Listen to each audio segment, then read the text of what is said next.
Greater than Lawrence, Fox and Friends, starts right now. Here we go, President Trump drawing a hard line for Putin to cut a deal and end the war in Ukraine or face new tariffs.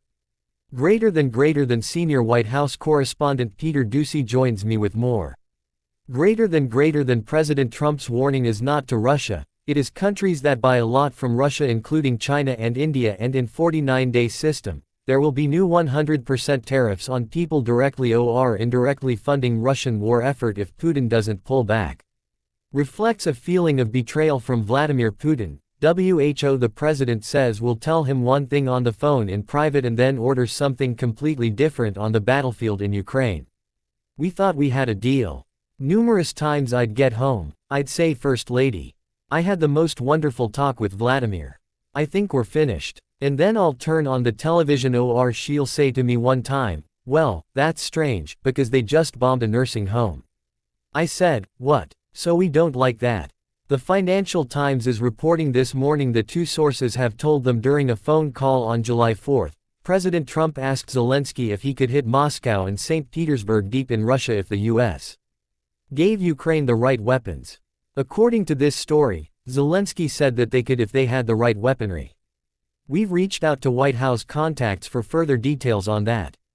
Back to you. All right. Thanks, Peter. You know, it's interesting to see Moscow's reaction. They said if Donald Trump gives in to neocons on Ukraine, MAGA's base will bury him like Biden 2.0. That's not what's happening. WHO said that. This is a spokesman out of Russia. They understand our politics. They're trying to do disinformation to gin up a reaction from the base. But the president gave Putin every opportunity. He doesn't want war. I think it was crafty of him to negotiate where NATO has to buy the weapons we provided for them. I think it's a smart move. Donald Trump said he has all these conversations with Vladimir Putin. He calls them lovely. And then he says, and then that night, missiles will go off in the middle of the night. So he says he's talked to Melania, the First Lady. And Ukraine loves Melania because he says she played a key role in pointing out Putin's duplicity. And so she grew up in the former Yugoslavia. So she knows this region. She has always been a supporter of Ukraine since the war began. And now the Ukrainians are loving her and they're putting things on social media, memes about her with her picture, and she's wearing a navy blazer. It's from the insignia of Ukraine and at the top of the picture it says Agent Melania Trumpanko. Greater than Brian. They are trying to say Ukraine is not going to lose. Taken North Korean troops, Iranian technology, Chinese technology, 92% of all drones are full of China, Chinese components, and Europe has a lot of spirit for this war. They show me they do. Greater than Ainsley. What I love, Mark Rutte said the money to pay for weapons we're sending Ukraine will come from NATO countries because Donald Trump had to decrease defense spending. It is not Americans paying for this.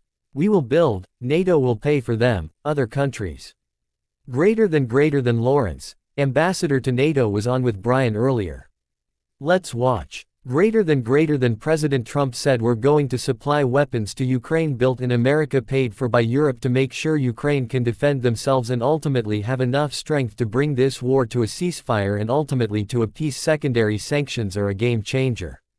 Ultimately, President Trump wants the war to end. He sees India and China buying through the shadow fleet as enabling the war to continue. President Trump holds all the cards and is playing a card now, giving Putin 50 days to come to the table and get a Secret Service ceasefire. Greater than Brian. Senate put together a great piece of legislation. That is something. The president came out and said, I like what I've done, it will pass easily. Over 80 votes in the Senate, and that includes Democrats. Senator Thunes will sanction China, Brazil and India, countries propping them up.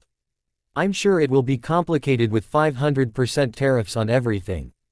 If you start telling India and Brazil and say, Putin, I can't buy your discounted oil anymore, America is hitting me and EU is on board.